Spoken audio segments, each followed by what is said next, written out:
The matter is going to start in 5 seconds. Start. I am thankful to you for having given me this opportunity long last to say a few words on the budget. Already much has been said, and I think the finance minister has come in for his share of congratulations as well as criticisms.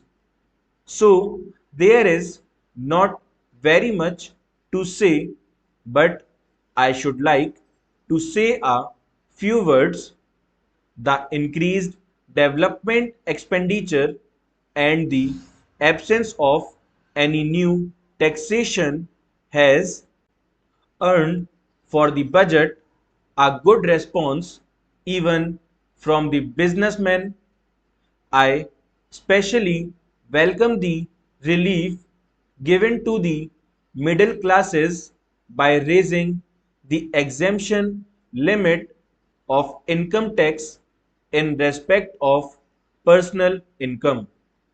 No doubt this is some relief to the middle classes, but I would request the finance minister if he could to raise this exemption limit from rupees 4,000 to rupees 6,000, as that would give substantial relief to the middle classes.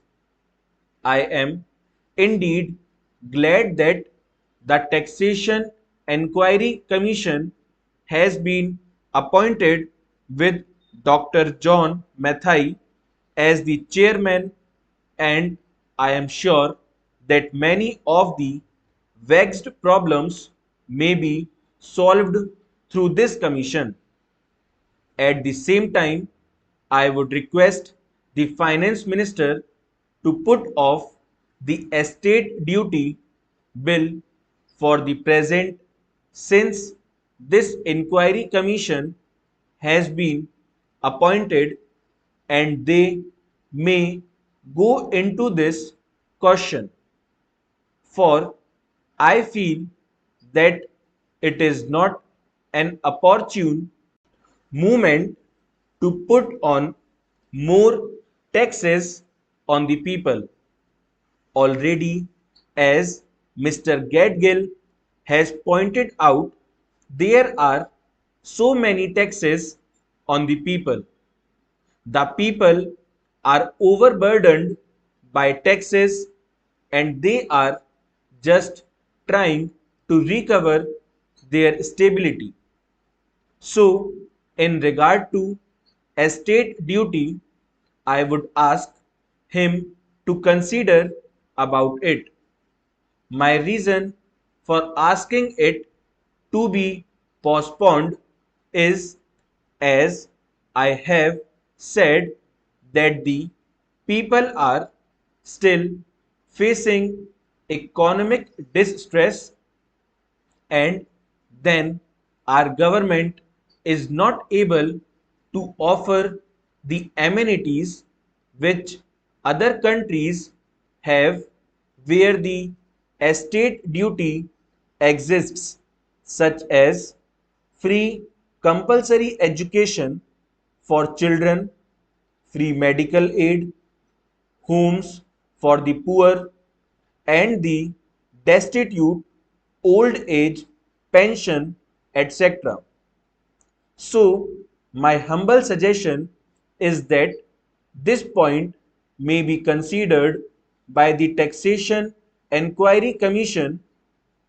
I agree that there is a brighter side of the picture, and that instead of continually harping on our poverty, we should also see the bright side. We are making encouraging progress towards laying the foundation of a welfare state with the cooperation of all the implementation of the 5-year plan, I am sure, sir, that we should be able to lay the foundations and fulfill the dreams of India. It is indeed encouraging to know from the finance minister that there is a tendency of lowering food prices all over the world, and in that case the prices in our country too would be lowered. Regarding defense, for obvious security reasons, I do not agree with my friends who say that the expenditure should be curtailed. It is not advisable to take any undue risks and slacken the defense arrangements. Indeed, defense is one of our valuable assets, although strange to say, there seems to be adverse opinion in some quarters. I agree with what General Cariappa once said, that God and army are remembered only when there is trouble. The army consists of the most disciplined and loyal set of young men. It would not be proper to effect economy in the pay of these brave officers, as it would not be an incentive for the right type of young men to join the army, and it would become ineffective and inefficient. I believe already officers who were drawing rupees 1400 as their pay are now getting only rupees 700 and about rupees 100 as allowance. That is, they are getting about half of what they were getting before. It is very hard for those officers on field duty to establish separate establishments for their families and for their children, and I would specially appeal to the finance minister to see that the family allowances may be restored to those officers who are on field duty. Economy in army could be affected in other ways. There is scope for more efficient operation of defense industries, which process seems slow, and by purchase policy of utilizing goods and stores indigenously manufactured.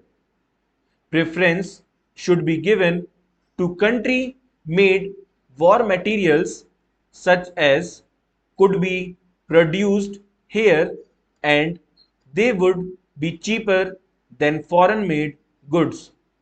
I may also suggest that the armed forces who are not on field service or under any operational commitments could be utilized for giving military training to the youths in schools and colleges, which would teach discipline and loyalty.